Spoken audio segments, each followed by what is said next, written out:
გამარჯობა მეგობრებო, კეთილი იყოს თქვენ ჩემს YouTube არხზე დაბრუნება. მე ვარ ლუკა მესტურიშვილი და ეს ვიდეო ამ მანქანის პროექტის უკვე მეოთხე ნაწილია.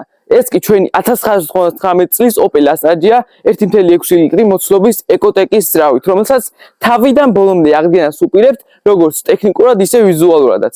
ჩვენ წინა ეპიზოდებში ძალიან ბევრი საქმე გავაკეთეთ ამ მანქანას.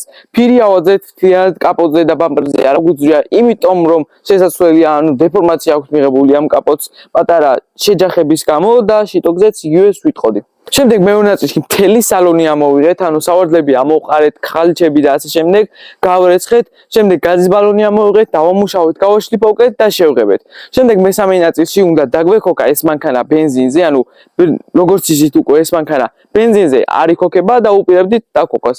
შევცვალეთ ბენზინასოსი, მართლები აღმოჩნდით, რომ გაფუჭებული გვეგონა და გაფუჭებული იყო, შევცვალეთ ორიგინალი ნაწილი ვიყიდეთ, მოვიტანეთ, დავაყენეთ ბენზინასოს ბენზინი ძრავამდე მოქონდა, მაგრამ მანქანა მაინც არ დაიქოქა, გაჯიუჭდა. იმიტომ არ დაიქოქა, რომ ინჟექტორებმა ძრავში არ შეუშვა. მუდმივ პლუს ინჟექტორებამდე მოდიოდა, მაგრამ იმპულსური მინუსს არ უშვებდა კომპიუტერი ინჟექტორებამდე. ასევე კაბელებიც აღვადგინეთ, მაგრამ არ უშველა და მაინც ვერ დაქოქეთ ეს მანქანა ბენზინზე. დღესაც კი ჩვენი ამ ვიდეოს მთავარი მიზანი არის, რომ ეს მანქანა ბენზინზე დავქოქოთ. ყველაფერს ნაბიჯ-ნაბიჯ დეტალურად, აკურატულად მივყვებით და გავაკეთებთ. გამორიცხვის მეთოდსაც გამოვიყენებთ, რაც შეიძლება მალე დავქოქოთ ეს მანქანა ბენზინზე. წინ ძალიან ბევრი საინტერესო და რთული სამუშაოები გველის, ამიტომ გირჩევთ, რომ მოეწყეთ კომფორტულად, ასევე მოიმარაგეთ სასუნავები, რათა არ მოიწყინოთ და გემრიელად შეუდგეთ ვიდეოს ბოლომდე ყურებას. სანამ ვიდეოს დავიწყებთ, ასევე ჩემი თხოვნა იქნება, რომ გამოიწეროთ არხი, ასევე დაალაიქოთ და კომენტარებში დააფიქსიროთ თქვენი აზრი ამ პროექტის შესახებ და საერთოდ ამ მანქანის შესახებაც. კარგი, ახლა ბევრს აღარ ვისაუბრებ, შევუდგეთ საქმიანობას. აბა დავიწყოთ. მეგობრებო, ეს არის ჩვენი ბენზინის რელე. აქ ზუსტად არ ვიცოდი, რომ ეს თუ ბენზინის იყო საერთოდ. და ეს ამის საქმე არის, რომ იმპულსური მინუსი გააგზავნოს ინჟექტორებამდე და ინჟექტორებმა ისე შეუშვას ძრავში ბენზინი.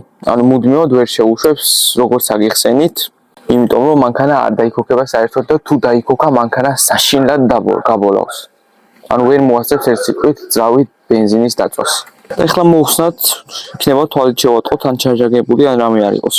შეიძლება ესაც იყოს იმპულსური მინუსი არ მოდის ინჟექტორებამდე და ამის საქმეც ეგ არის, რომ იმ იმპულსური მინუსები გაატაროს დენის შიგნით ერთ სიტყვით რა.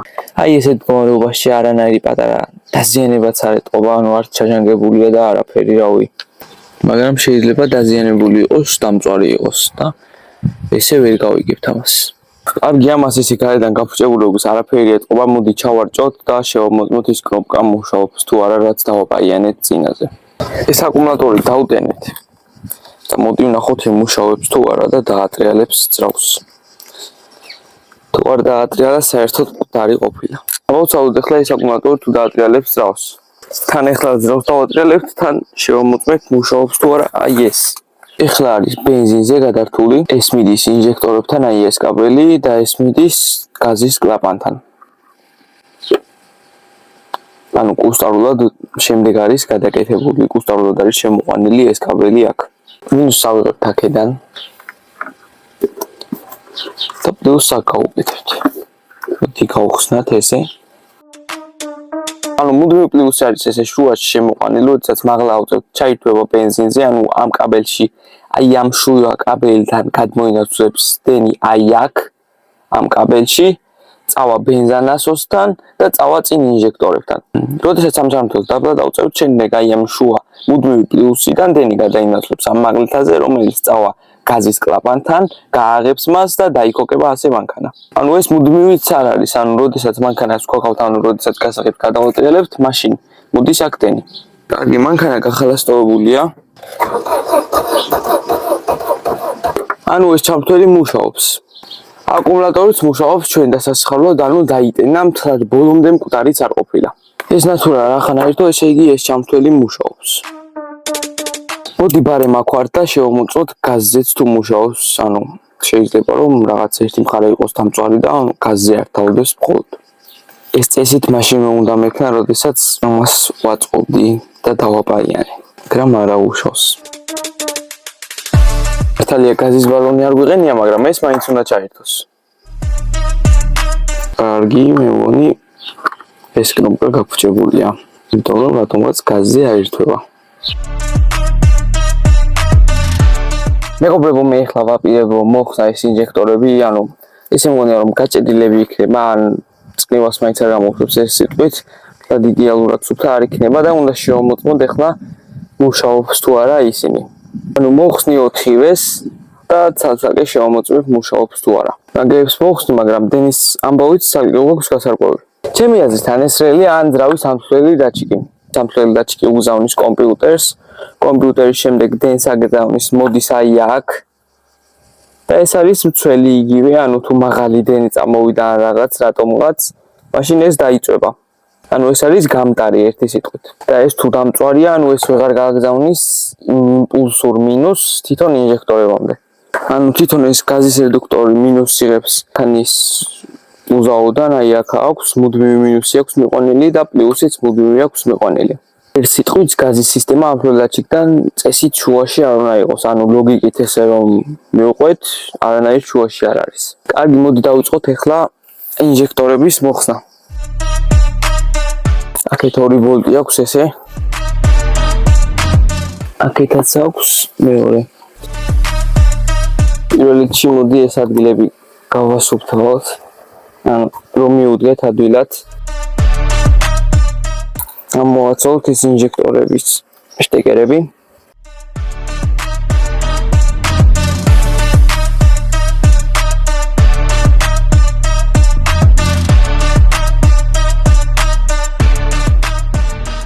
ბენზინის ტრუბკებს ვხსნით ახლა. ანუ წნევას უნდა დაიცალოს აქედან, აი აქედან ცლიან ხოლმე, მაგრამ მე ახლა სპეციალური შლანგი და გადამყვანი არ მაქვს, ამიტომ პირდაპირ ჩავხსნი ამ ტრუბკებს და ისე შევასუსტებ წნევას. ბენზინი წამოვიდა. ერთ სიტყვით ჩავხსენთ ეს ტრუბკები და არაფერი აღარ არის ჩასახსნელი. 1 ვოლტის გარდა რა თქმა უნდა. ყველაფერი ჩახსნილია, ახლა ცოტა მეტად ძალით ამოვწევ და წესტუნა ამოვიდეს.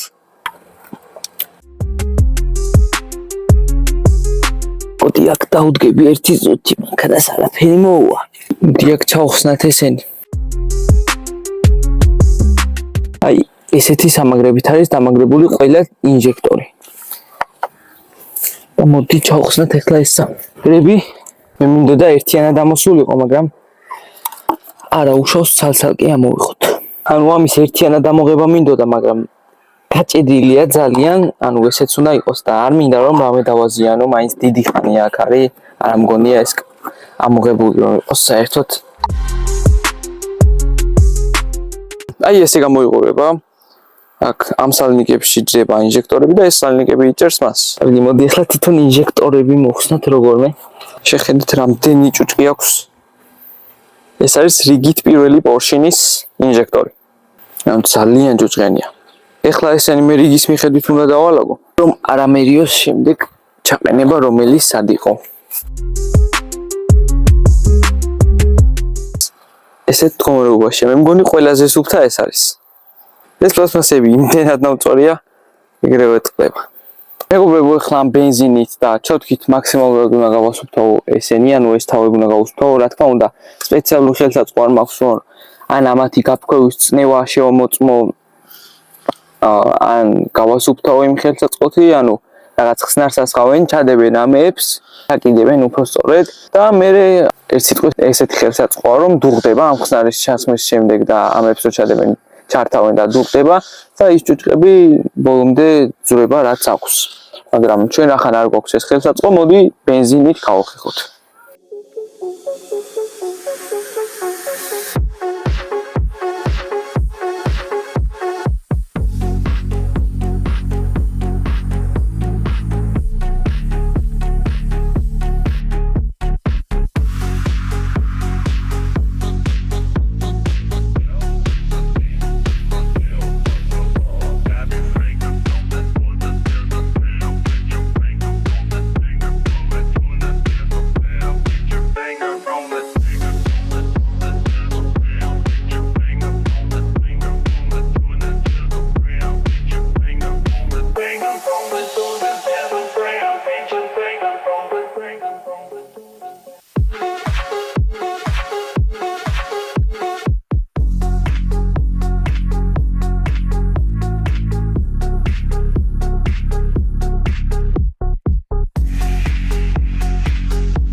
მეგობრებო, ეს კარგად გავაკეთებთ. ეხლა დარჩა გაშრობა და შემდეგ დავაყენებთ, შევამოწმებთ, გამოაფრქვევს თუ არა კარგად ჩვენი ინჟექტორები.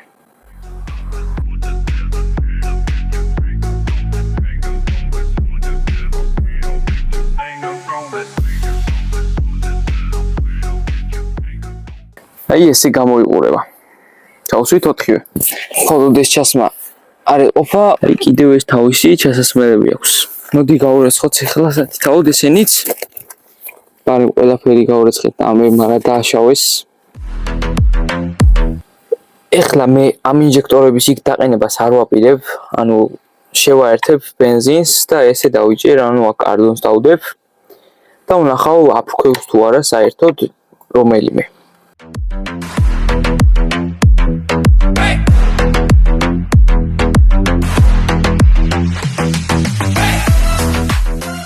ეხლა პლუს და მინუს დავადებ ამ ინჟექტორებს, გადავატრიალებ ძრავს და ბენზინი როცა წამოვა ვნახავ თუ გააფრქვევს.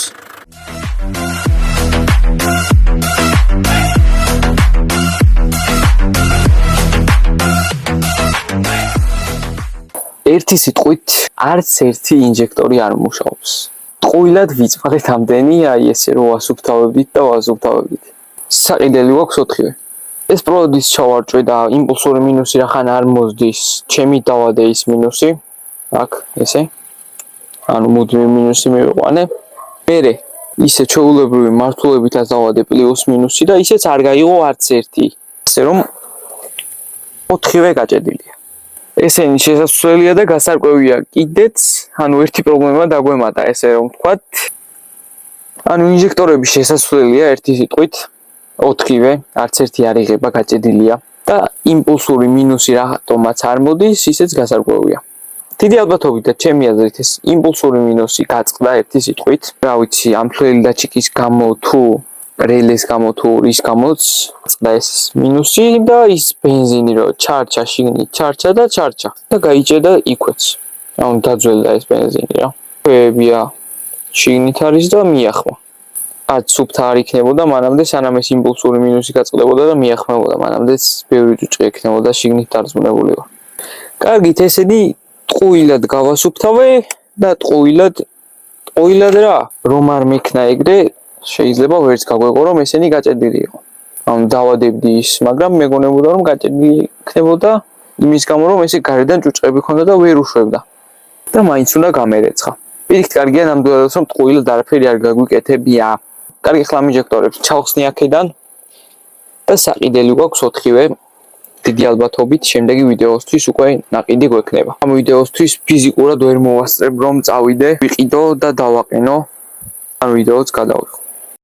მეგობრებო, ჩვენი ვიდეო აქ ამით არსულდება. პირიქით წინ კიდევ ძალიან ბევრი საინტერესო და რთული სამუშაოები გველის. ჩვენ გადმოვუნდათ აი ამ მანქანის პროექტზე, ანუ ალბათ გაიგკვირდება შუა ვიდეოში რატო გადმოვიდა სხვა მანქანაზეო, მაგრამ ანუ საჩქარო ამ მანქანის გაკეთება, სულ ამდენიმე დღეში ამ მანქანას უწევს ტექტათვალიერების გავლა და აქვს პატარა დაზიანებები, რაც გამოსასწორებელია და დღეს ჩვენ ამას მივხედავთ. ეს არის 1999 წლის Ford Transit 2.5 ლიტრიანი დიზელზე მომუშავე ძრავით. ალბათ ბევრი იტყვით რომ Ford-ი აბა ბენზინზე ხوار იქნებაო, მაგრამ Ford-მა გამოუშვა ბენზინზე მომუშავე ძრავებით ეს მანქანებიც, ანუ ქარხნიდან მუშაობდნენ ბენზინზე. მაგრამ რა თქმა უნდა ეს კონკრეტული დიზელზე მუშაობს. ერთ სიტყვით ეს კონკრეტული მოდელი არის ბოლო მოდელი ამ Ford-ებისა, ამ თაობის Ford-ების, ანუ Ford-მა 1999 წელს შეწყვიტა ამ კონკრეტული მოდელი Ford-ების წარმოება და გადაინაცვლა ახალი მანქანების წარმოებაზე. და გითხრათ რომ პირველ ეპიზოდში ამ მანქანას ძალიან ბევრი რამ გავუკეთეთ. შევცვალეთ ტორმოზის დისკები, ეგრეთ წოდებული აპორნი დისკები, ხუნდები, ასევე მარჯვენა ამორტიზატორის რეზინა შევცვალეთ, მარჯვენა კარის სახელური შევცვალეთ და ასევე შუშის ამწევი, რომელიც დაყენებისას, ანუ დავაყენეთ ჩვეულებრივად დაყენდა ჰაერში ესე მოხსნილი მუშაობდა, მაგრამ რომ დავაყენეთ შუშის სიმძიმე როცა დააწვა, ანუ ვერ დაძალა შუშა და ერთ სიტყვით მოხსნისას გამიტყდა რომ უნდა დამებრუნებინა. მაგრამ არა უშავს ახლო მომავალში ვიყიდით და შევცვლით. ეგ არაფერი. ასევე ამ მანქანას აქვს ღია ცაფკები, ეგრე ეძახიან და ეგენიც დავატაუტეთ, ბევრი ტაუტი ჩაუდეთ, რამდენიც საჭიროა რა თქმა უნდა და გავმართეთ. ერთ სიტყვით ბევრი რამ გავუ. და ასევე ამ მანქანას აქვს ღია ცაფკები, ანუ შიგნით ტაუტი წაუსვით, რამდენიც საჭირო იყო და ერთ სიტყვით ეს მანქანა ესე გავმართეთ. მაგრამ ეხლა ყველაზე საინტერესო გეტყვით, თუ რა პატარ-პატარა წვრილმანი დეტალები აქვს დაზიანებული ამ მანქანას, რაც ხელს უშლის რომ ტექდათვალიერება გაიაროს მანქანამ. ანუ ამ მანქანაზე უკან არც ერთი ფარი არ მუშაობს, არც სიმსიმები, არც გაბარიტები, არც ტორმოზი და არც უკუსლის ნათურები. ანუ ამ მანქანას უკან კაბელებზე ჰქონდა პრობლემა, დამწვარივით იყო და ერთმანეთში ედებოდა და ზამეკანია საძლობდა ხოლმე, რა თქმა უნდა, ვადგენდით, მაგრამ ისევ იგივე ემართებოდა სხვადასხვა ადგილებში. და ალბათ დღესაც იგივე პრობლემას შევხვდებით ჩვენ. კონკრეტულად ეს ნაწილი განსაკუთრებულად დაძაბული და საინტერესო იქნება. მოდი შევუდგეთ საქმიანობას და გავარკვიოთ თუ რა სჭირს ამ მანქანის უკანა ფარებს.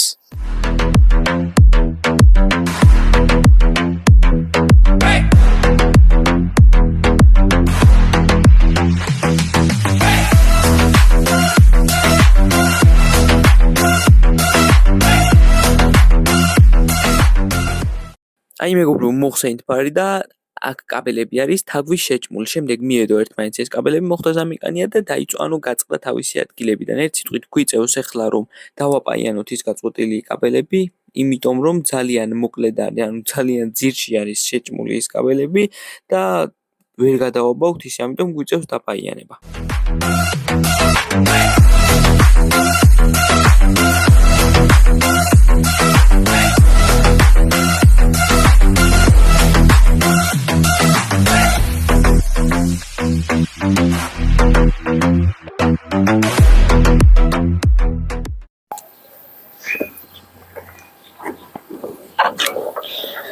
მარჯვენა სიმსიმას როცა ვთავ, აი ეს უნდა აინთოს და ირთვება აი ეს და ეს ნათურა. ანუ ზამეკანია მოხდა აქ ესენი ამოწეულია, ისოლაციით არის დაბმული. მოდი გავხსნათ და გავაკეთოთ კარგად. ახლა იზოლაციით გადავამაგროთ ისევ.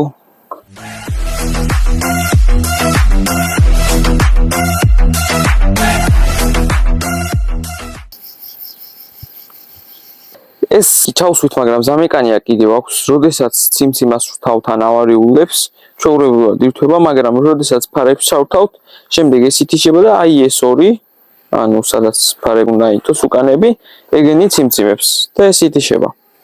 ანუ ერთად ვერ მუშაობს ერთ სიტყვით, სადღაც დენი გადადის და აქ აქვს გადავმა ამ კაბელებს და მოდი გავხსნათ, იქნებ მანდ იყოს რამე პრობლემა.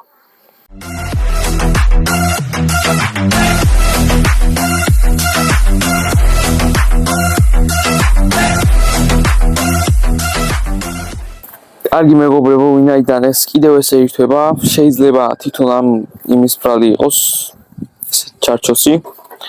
მოხსნი ამას, ამ შტეკერს და ისე გავარკვევ, ანუ ამის ბრალია თუ მაღლა სადმე რამე ზამეკანია ხდება.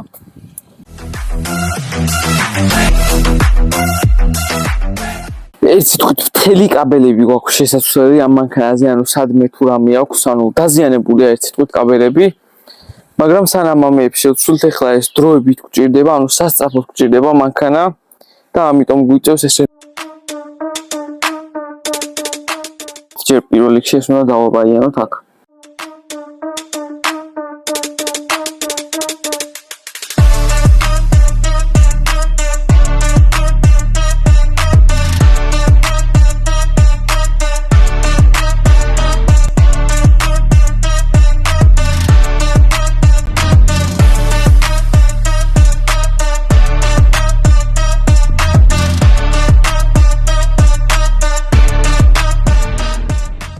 ვაწყოთ ახლა ჩვენი ფარი. აი, ხო ხედავთ? გამოგვივიდა რა. ეს ნათურა ანათებს, სიმსიმაც მუშაობს, დაბალთა ნათურაც ანათებს. ნომრის ნათურები რატომაც არ ირთვებოდა, ის პრობლემაც ვიპოვეთ, აი ეს კაბელები ჩავამატეთ, ანუ გაწყვეტილები იყო. ასევე ტორმოზების პრობლემაც ვიპოვეთ, ერთი მცველი იყო გადამწვარი და დენი, იმიტომ არ მოდიოდა და კიდევ აქ კაბელები იყო გაწყვეტილი, აი კიდევ აქ ნახეთ, გაწყვეტის პირასარი, ესე იყო მაღლაც. ამ საშიენ მდგომარეობაში ამ მანქანის კაბელები ანუ მთლიანად. მაგრამ ეხლა ავადგენ. და ახლა მომავალ შეიძლება საერთოდ მთელი კაბელები შევცვალოთ. თუ ვიშოვოთ, რა თქმა უნდა, კარგი ხარისხი. მაგრამ ამ ეტაპზე რახან გვეჩქარება და დრო არ არის, რომ მოვძებნოთ ეს კაბელები, მოვიძიოთ. ვაკეთებთ რაც შეიძლება კარგად.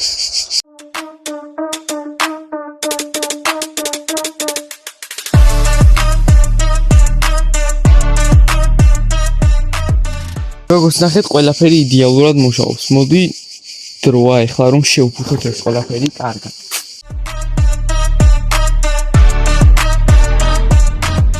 აქეთ ამ ხარეს ტორმუზე ანთებს და ეხლა მას შევამოწმოთ, რა ვიცი, შევავიპოვოთ. გაუშვი? დადგი? აქტენი მოდის, ნახეთ? ტორმუს როცა ადგავს, მოდის, როცა უშვებს, ხრება. ანუ დაბლა რაღაც ხდება.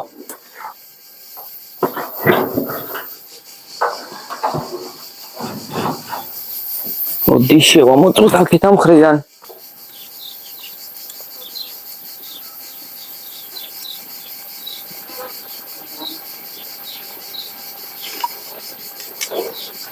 საინტერესოა, აქამდეც მოდის კაბელი. და აი აქედან აქ რომ მოდის რატომ არ ინთება? აი, ვსო. გაუშვი? დადგი?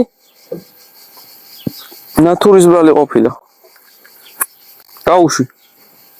კარგად ვეჯდება და. ვსო, ყველაფერი მწყობში, ახლა აქეთ ამ ხარით ავაწყოთ, იქითაც ბოლომდე დავასრულოთ და ვსო. ეხლა კარგად ჩამოვწიოთ და კარგად შევფუთოთ.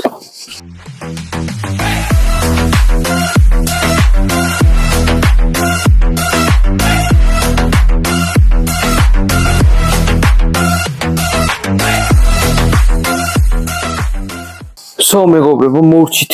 ყველაფერი იდეალურად მუშაობს. ეხლა საკმაოდ აკურატულადაც გამოვიდა. მეგობრებო, მე ეხლა უნდა დავაწებო აი ეს ცხაურის გარე პლასმასი, ხო ხედავთ რა მხელაბზარი აქვს და აი ამ ჩვენი თოფით უნდა დავაწებო, რომელსაც ეს სტეპლერივით ტყუიები აქვს დაკლაკნილი და იდეალურია გატეხილი პლასმასებისთვის.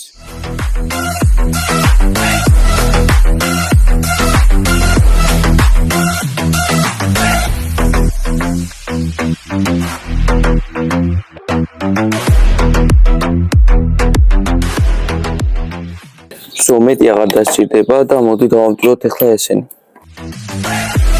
ვსო, საკმაოდ კარგად არის. აქაც მშვენივრად გამოიყურება. არა, მოდი აქეთ ამ ხარისაც გავუკეთოთ, იმიტომ რომ მოძრაობს. ერთი წელს აქ გავუკეთოთ, ამას აღარ ვაწყინოთ. მარტო ეგ დარჩა გასაკეთებელი. ეხლა ეს პლასმასი უნდა დავაწებოთ აქ, აი ესე.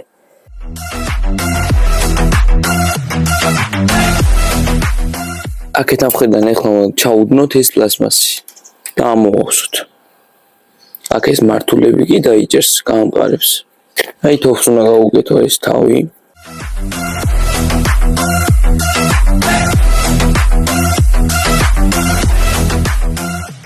მშვენივრად გამოვიდა. მოვჭით ჩვენი პლასმასის შედუღებას. წავიდეთ ეხლა დავაყენოთ. სანამ მანქანაზე დავაყენებდით, უნდა დავუყენოთ აი ეს ჭკინები. ერთი აქ, ერთი ციკ. ვსო, ეხლა უკვე დავაყენოთ.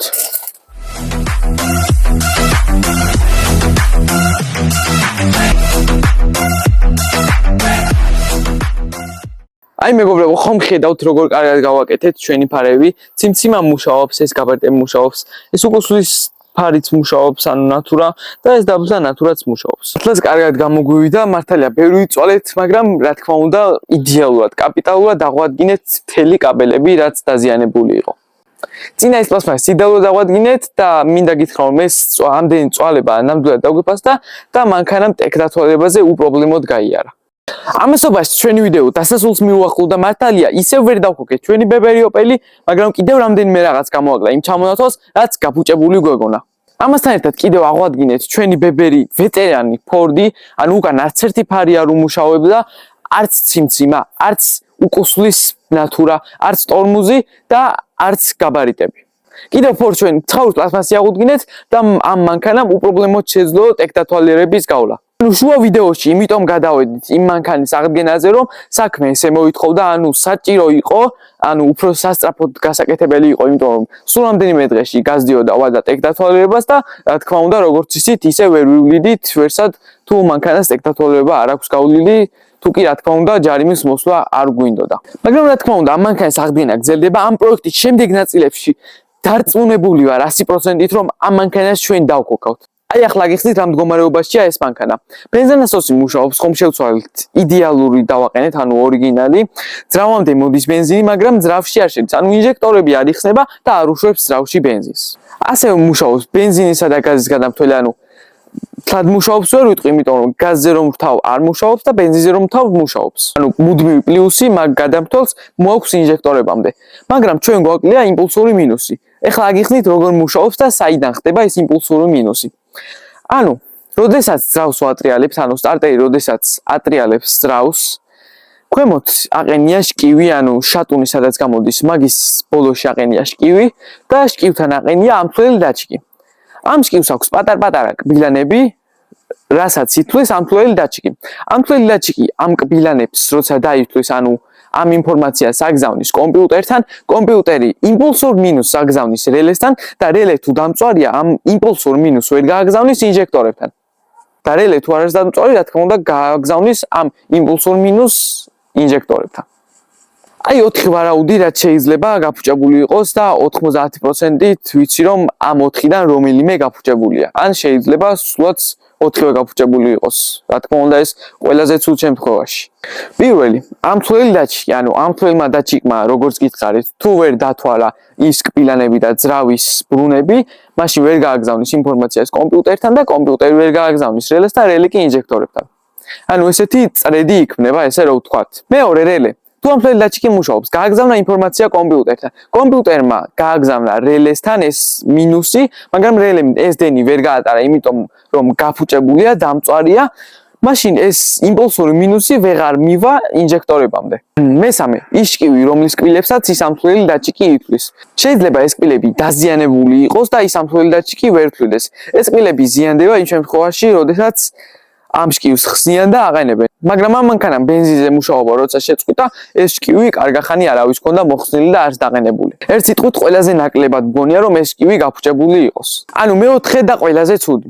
თუ ის შკივი არ არის დაზიანებული, ამთვლელი დაჩიკი მუშაობს და ინფორმაციას აგზავნის კომპიუტერთან, შემდეგ კომპიუტერი ვეღარ აგზავნის იმპულსურ მინუს რელესთან და რელემ თუ გაატარა ეს, შემდეგ ჩაირთვება ინჟექტორები, მაგრამ თუ ვერ გააგზავნა ეს ინფორმაცია, რა თქმა უნდა, ვერ გაიხსნება ეს ჩვენი ინჟექტორები და ვერ შეუშვებს ძრავში ჩვენს ბენზინს. ანუ ყველაზე მეტად არ მინდა რომ კომპიუტერი იყოს დაზიანებული, იმიტომ რომ კომპიუტერის შეცვლა არის ცოტა რთული საქმე. ანუ კომპიუტერს რომ შეცვლი უნდა შეიცვალოს მანქანის ზამოკი ეგრეთ წოდებული, ასევე უნდა შეიცვალოს კარების სახელურები, ყველა საბარგულის სახელური და კიდევ რაღაცეები. ანუ კომპიუტერის შეცვლა არ არის მარტივი საქმე და ყველაზე ნაკლებად მინდა რომ ეგ იყოს გაფუჭებული. ანუ მინდა პატარა ორიოდე სიტყვა გითხრათ ამ ძრავთან დაკავშირებით. ეს ძრავი შევცვალეთ შარშანზაფხულს, ანუ 1 წელია გასული რაც ეს ძრავი პირადად მე შევცვალე. მართალია ვიდეოები არ მიდევს არსად არ გადამიღე, იმიტომ რომ მაშინ იუთუბერობა არ მქონდა გადაწყვეტილი და არსად არ ვდებდი ჩემს ნაშრომებს. ანუ ეს ძრავი მოვიტანეთ, ჩავდგით, იდეალურად მუშაობდა. დაახლოებით მანქანამ 3-4 თვე იარა და შემდეგ გაჩერდა და ძალიან იშვიათად გადიოდა ხოლმე სახლიდან და იშვიათად დადიოდა. მაგრამ ძრავს არანაირი პრობლემა არ აქვს, არც ბენზინზე და არც გაზზე. 100% ვიცი რომ ძრავი იდეალურად მუშაობს და 100% ისიც ვიცი რომ შემდეგ ნაწილებში ამ მანქანას დავქოქავთ. ბენზინზე რა თქმა უნდა. თორე გაზზე ისედაც იქოქება. ხო, იქოქება ჩვენი ჩარევით, რა თქმა უნდა, მაგრამ თავისით გაზზეც არ იქოქება, როგორც გითხარით, გადამფრთველი არ თავს გაზზე მანქანას, ბენზინზე რთავს. ეგ გადამფრთველი შესაძლებელი გვაქვს. წინა ვიდეოში კი დავაპაიანეთ, მაგრამ მეგონა რომ მუშაობდა, არ შემიმოწმები, უნდა შემიმოწმებინა წესით. მაგრამ არა უშავს შევცვლით მაგასაც. კიდევ ერთხელ გეტყვით რომ შემდეგ ნაწილებში ეს მანქანა აუცილებლად დაიქოქება, უბრალოდ ეხლა კარგად და დაწვრილებით განგიმარტეთ თუ რა კომპონენტები უნდა გამოირიცხოს ნაბიჯ და როგორ უნდა მივყვეთ ამ მანქანის გასოცხლებას და როგორ უნდა დავქოქოთ ეს მანქანა ბენზინზე.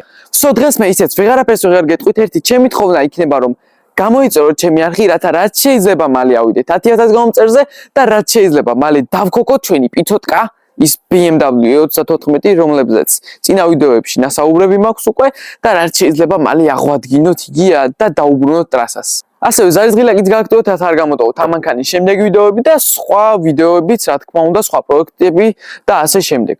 არ მიქრო ვიდეოც მიალაიქეთ და ყველაზე მთავარი კომენტარებში დააფიქსირეთ თქვენი აზრი ამ მანქანის შესახებ, საერთოდ ჩემი ვიდეოების შესახებ, ჩემი არხის შესახებ და რა პრობლემა შეიძლება გქონდეს ამ მანქანას, რაც არ ვახსენე და რაც არ ვიცი შეიძლება მე. აი თქვენი ესეთი აქტიურობა უზარმაზარ мотивაციას მადლევს და მინდა უღმესი მადლობა გადაგიხადოთ ყველას ესეთი აქტიურობისთვის. მოდი აღარ მოგაწყენთ და დაგემშვიდობებით. შევხვდებით შემდეგ ვიდეოებში. აბა დროებით.